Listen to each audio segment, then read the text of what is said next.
I, like many other annoying people, have a countless number of notes app lists on my phone.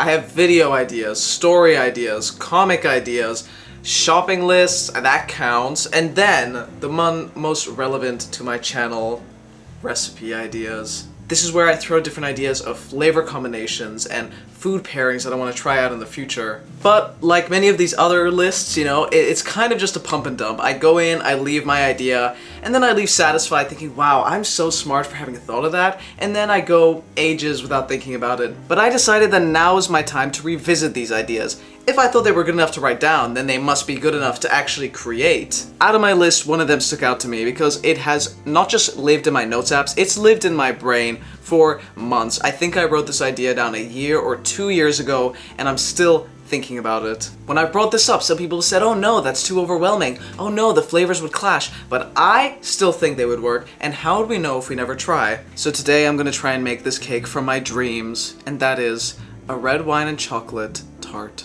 Let's see if it works. My name is Velvet and I'll be your clown for today. My makeup is a little bit simpler today because 1, I'm breaking out, and 2, it is hot as an elephant's balls right now. I've got a little iced hibiscus tea. Shout out to my tea video where I talked about this. Oh, my hat is too big. Okay, so to start, let me draw this out for you. I want to make a Great British Bake Off style drawing that you can see so that I can illustrate what my idea is. Okay, I made a really quick illustration. So my idea is to have a chocolate tart, and then on the bottom layer we're going to have a brownie base soaked with a red wine syrup. Then we're going to have a cherry and red wine jelly, chocolate mousse, and then finally a red wine jelly on top. Full disclosure, I had barely any friends as a teenager, and you know, the great thing about that is that it gives you a lot of time to learn things, to get hobbies. That's why when I was a teenager, I got really into patisserie. Only the gay ones, only the gay, lonely ones have hobbies like patisserie. So I kind of know my stuff, but I'm a bit out of practice because, you know, it's been a while since I was a teenager, and luckily I have friends now, so I haven't done, you know, full baking days where I spend ages making one really elaborate dessert, but I miss it because it honestly is really fun and super fulfilling, and at the end of a hard day's work, you get a delicious cake, and I've had a tough week, okay? I really want a delicious cake. So, what are we gonna do, okay? I already made the pastry last night, so all we have to do is roll that out and blind bake it. Here I've got 200 grams of all-purpose flour, 40 grams of cocoa powder, 50 grams of sugar, powdered, pinch of salt. Then here I've got 110 grams of cubed cold butter, margarine, whatever you feel like using. Then squish the butter in between your fingers until you get a bread-like texture. Bread-like? No, breadcrumb-like texture.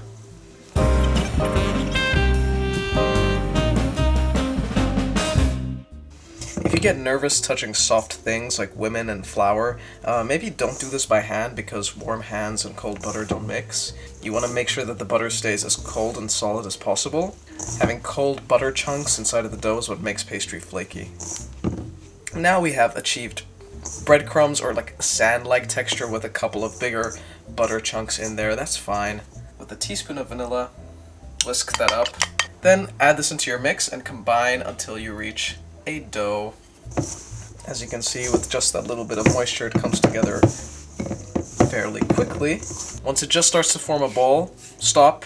You can smush it together with your hands. Don't knead it or process it anymore. We don't want the butter to melt, and we don't want the flour to make the pastry tough. Now, you don't have to put this in the fridge overnight, but I do recommend putting it in the fridge for at least 30 minutes, just so that it's a little bit more manageable. I'm just shaping it into a disc to make it easier to roll out later, and wrapping it in plastic wrap, and then I will leave it in the fridge overnight. I won't lie, because this was in the fridge overnight, it's kind of too hard right now to work with. I guess while the pastry softens up a bit, I'm gonna cut up these cherries. I also really was getting into patisserie during COVID. I have to say, I, for one, did not suffer through COVID. I had a great time. I spent the whole time doing art. I think people who were already introverted really didn't struggle with COVID.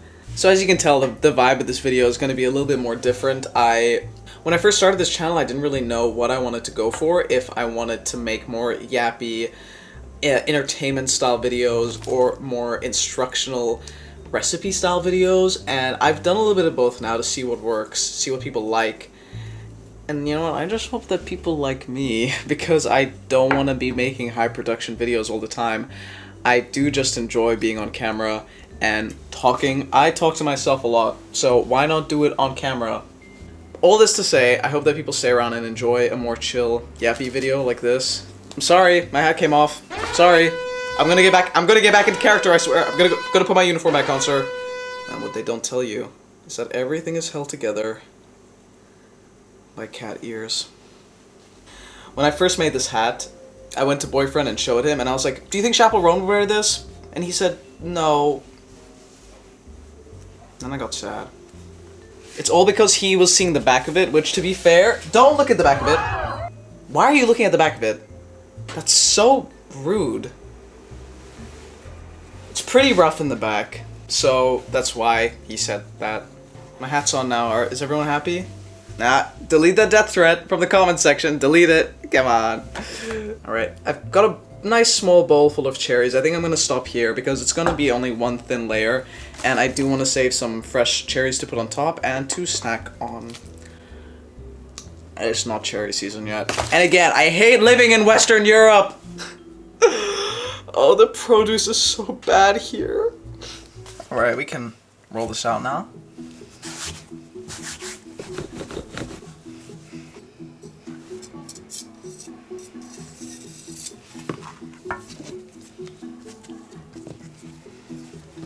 I don't want the pastry to be super thin, so I'm going for this thickness. Now I'm just going to trim the dough so that it's even all across the top.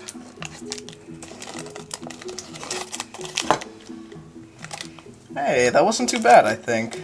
Now one last thing is to dock the pastry. This is using something to poke holes in the bottom so that the air can flow through and that your pastry doesn't puff up whilst it's baking.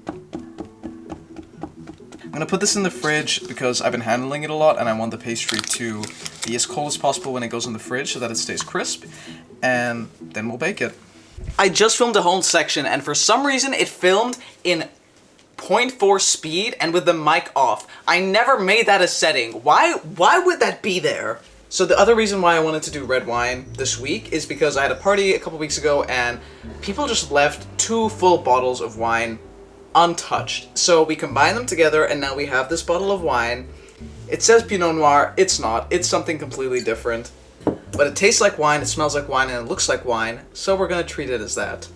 To amplify the cherry flavor, I also went and I got some cherry juice. Like I said, I've had a rough week. I did not want to go to multiple stores, so I went to the first Turkish supermarket and I got the first cherry juice that they had.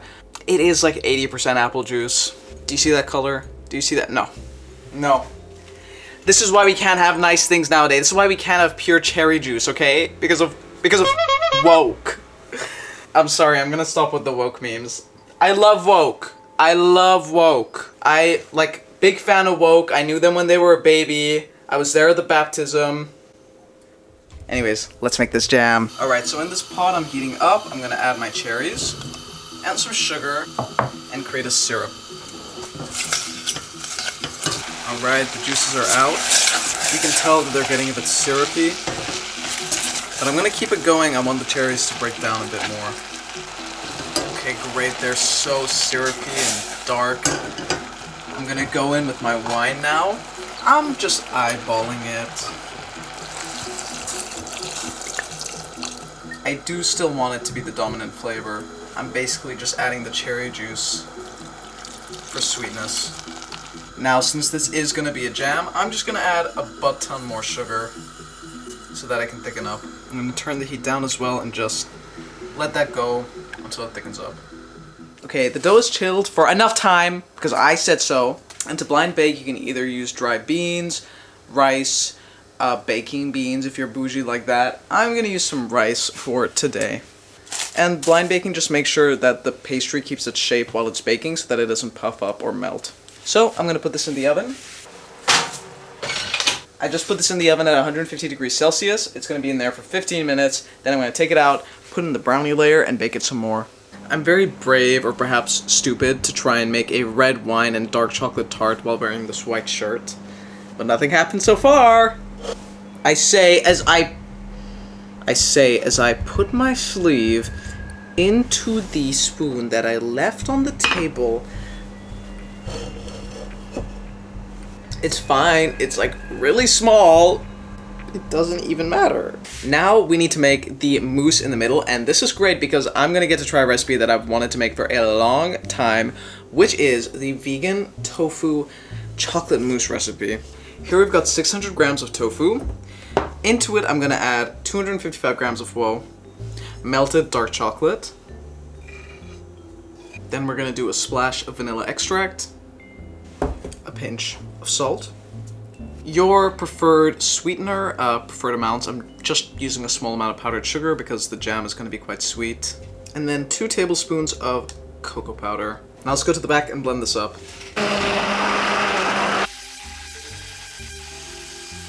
Ooh, she's thick. Okay, let's try a little bit.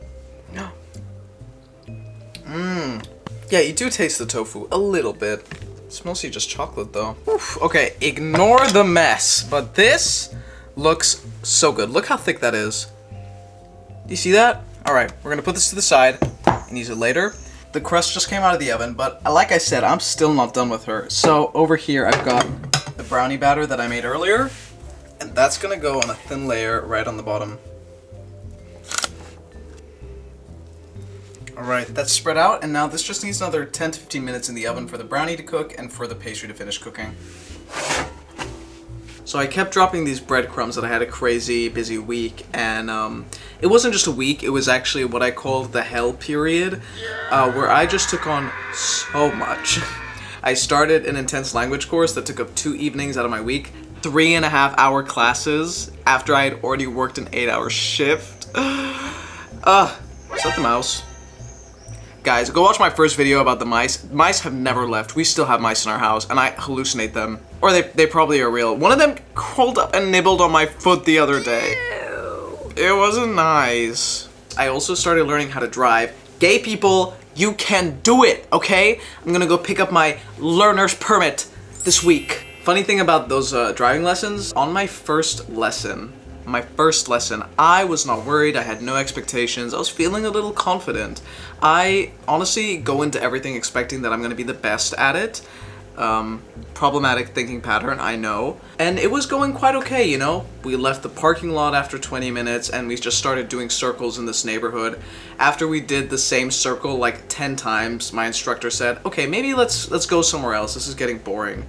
And on the first new round that we were doing, I forgot how to use the brakes. A car came out of nowhere without giving me priority, and I hit the curb. And listen, this wasn't even a raised curb, alright? It wasn't like a chunk like this. It was literally a slanted curb that you are meant to drive on, and somehow, I burst the tire. On my first driving lesson,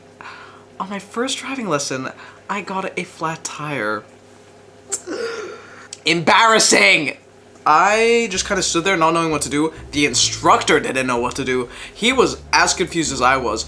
And then he called up the other instructor who happened to have a spare tire in his car, and he drove around to us, and the other instructor was also giving a lesson, so it was a bit inconvenient for him, but he came around, and what do you know? The student that he's teaching is a car mechanic. Girl, how are you a car mechanic and you don't know how to drive a car? Okay, he was like 19, so I'm not gonna judge. That 19-year-old could do more than me and the 2 instructors combined. He fixed the tire for us and I drove us back to the school. But it was, yeah, just karma, it felt like. For what? I don't know, being gay and thinking I could drive. But I can, okay? Learner's permit next week. So I was doing language classes twice a week, driving classes twice a week, and also working a full-time job, plus doing YouTube videos and trying to have a social life. All of that just, it builds up, and I was really afraid of burning out. I was almost about to not post a video this week. I thought I should have taken a break, but then I just decided, no, I'll do a chill video, because I still look forward to filming these. I still enjoy and have fun making these videos. The only thing that I will say, kind of weird, I'm gonna be straight up. I do not want people forming parasocial relationships with me, okay? I've already had some kind of weird comments that are sexualizing me, and listen, I for one am against the sexualization of clowns. I just don't it, okay? It makes me weird, it makes me uncomfortable. So I, as a clown, do not want to be sexualized, okay? I have a wife and kids. Okay, not yet, but I will once I convince our landlady to let us have a cat, and when the estrogen I've been secretly feeding boyfriend starts to take effect. Okay, this has been bubbling for quite a while, and it's finally getting syrupy. Alright, now in the same pot, because I don't want to clean, I'm gonna start making the wine jelly. For the topping, I do want it to be just wine flavor, because right now the jam, I tasted it and the wine isn't coming through so much. So we're just gonna use pure wine for this section. A little bit of sugar to help it stiffen up and to sweeten it, but not too much because the jam is also quite sweet. Then I'm gonna sprinkle in the agar-agar when it's cool so that it can dissolve easily. I've worked with agar-agar a lot, and I've just eyeballed it every time. So we're gonna do that again today and hope for the best. I do want it to be a stiff jelly, so the more the merrier. I've got the tart base over here with the brownie inside, and let's just start layering. Alright, so first we're gonna do the cherry jam. It's gotten really nice and syrupy. Oh yeah, look at that. It's perfect. I'm just gonna spread it out into one thin layer. Oh, I can really smell the wine, even though it doesn't taste super strong in this cherry jam. The wine flavor is subtle, and the harshness of the alcohol has obviously evaporated since I boiled it down quite a bit. Then we're gonna add the mousse on top. Ooh, she's thick. Nice. I think I'm gonna have to leave this overnight in the fridge. Okay, I'm gonna stop there because I still want a little bit of pastry to keep the wine jelly from leaking out. Okay, you know how I said I just kind of guess the amount of agar that I put into things and I hope for the best, and oh, I don't really care if it's that rubbery. Here's the test.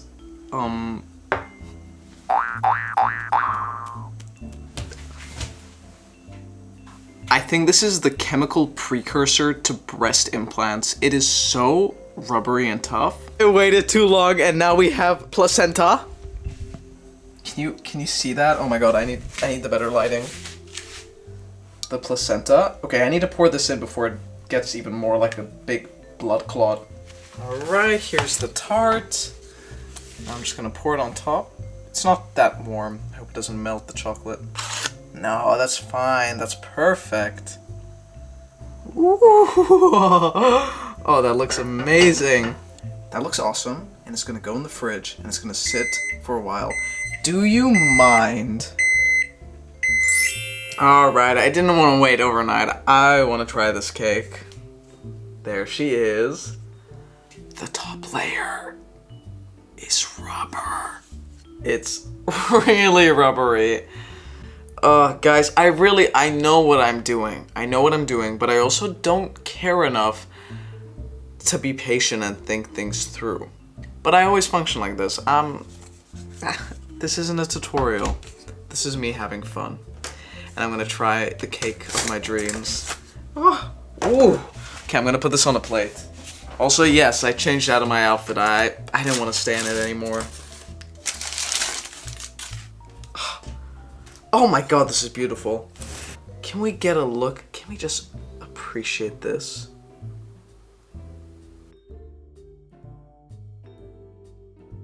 Okay, I've cut a slice out. Let's take a look at the cross section.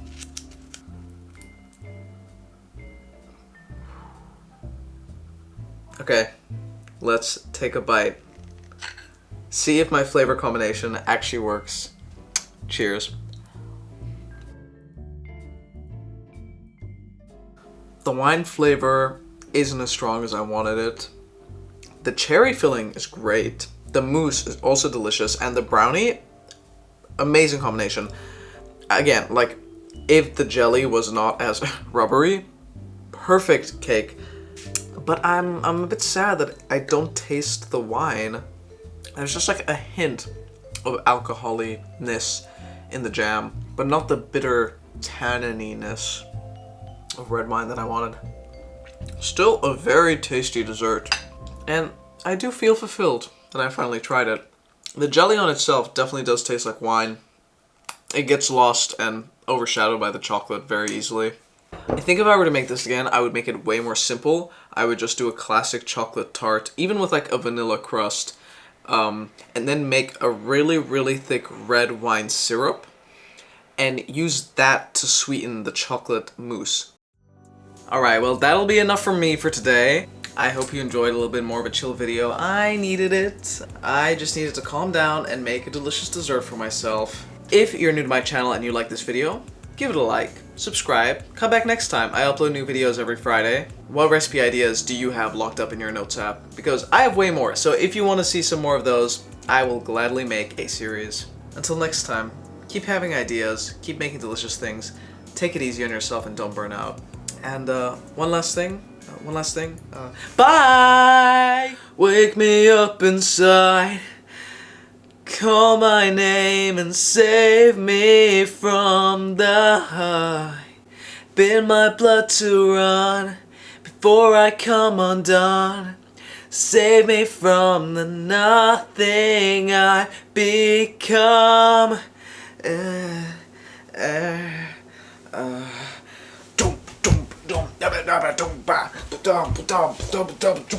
Wake me up inside, wake me up inside, save, yeah, my hand, save me from the house. That's gonna be my outro, I think.